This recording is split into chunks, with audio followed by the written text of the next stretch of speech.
I know what you're thinking. You're wondering why there's a tent here.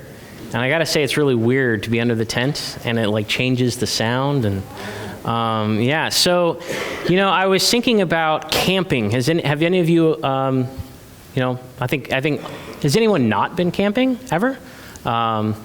I've done a lot of camping in my life, and sometimes I really like to camp, and sometimes I don't really like to camp. I don't really like being in the mountains when a big storm comes through and it blows your tent away, and it's raining and it's lightning and really scary. But I was thinking about that because this is a story that we hear today, and this is the last Sunday of Epiphany. And the last Sunday of Epiphany, we always hear this story, the story of Jesus and 3 of his disciples going up to the top of a mountain. And they have this incredible experience where this light shines from Jesus. When you're camping, it's really important to bring a light with you, right? Like normally just a flashlight. Jesus brought his own light. Jesus was what they said light was just sort of shining from him. And that light was the glory of God. And Jesus also brought some extra companions with him. The story says that Moses and Elijah were standing there and talking to him about what he was about to do. More on that later. And Peter and James and John, his 3 closest friends and disciples, were there. And Peter got this great idea. He was tired, right? And when you're camping, when you're on the top of a mountain and you're tired, what do?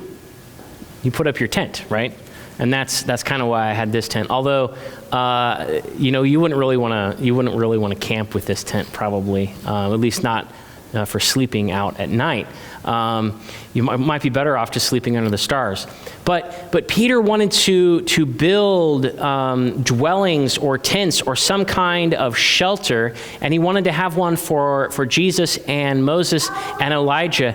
And the reason why is because he didn't want that incredible moment to end. He wanted to stay there on top of the mountain. Now, when camping is going well, you don't want to go home, right? But guess what? You have to go home. I mean, unless you're a mountain man, and unless you live out in the wild and you eat bugs and you forage for food, then that's what you do. But otherwise, you have to pack up eventually and you have to go home.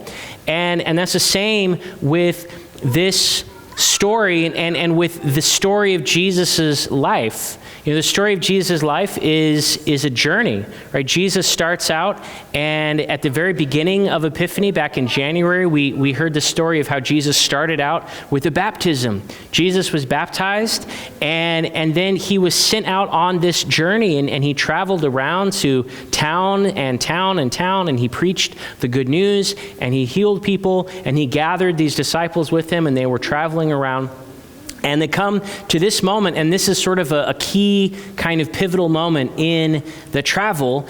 And from now on, their travel is going to take them to one place. So the travel is going to take them down the mountain, through the valley, and to the city of Jerusalem, where Jesus is going to be betrayed by his friends, where he is going to die, and where he's going to rise again. And so Peter wanted to stop that journey. Peter wanted to stay in this wonderful moment of glory when the true glory of who Jesus was visible to everybody. But Jesus and eventually Peter realized that isn't how it works. And we also, as Jesus' disciples, are also on a journey. Maybe not a physical journey all the time, although that's fun, like to go on a camping trip or on a pilgrimage or something like that. But we are on a spiritual journey. Our lives are a journey from the moment of our baptisms. A lot of us get baptized when we're really young, right? I remember some baptisms here and there. And from that moment, we're on this journey of growing closer and closer to Jesus and understanding what it means to be a disciple of Jesus. And there are really good moments, like on the top of the mountain where everything is wonderful and we want to stay there. There are really bad moments, like there's a psalm that talks about the valley of the shadow of death, when you're down there and things are really bad. And all through life's journey, all through this spiritual journey that we're on, though, we need to remember that Jesus is always with us, that Jesus has been there before, that Jesus knows the way. And even though we can't stay on the mountaintop, we can still follow Jesus and know that Jesus will never leave us and Jesus will never forsake us. Amen.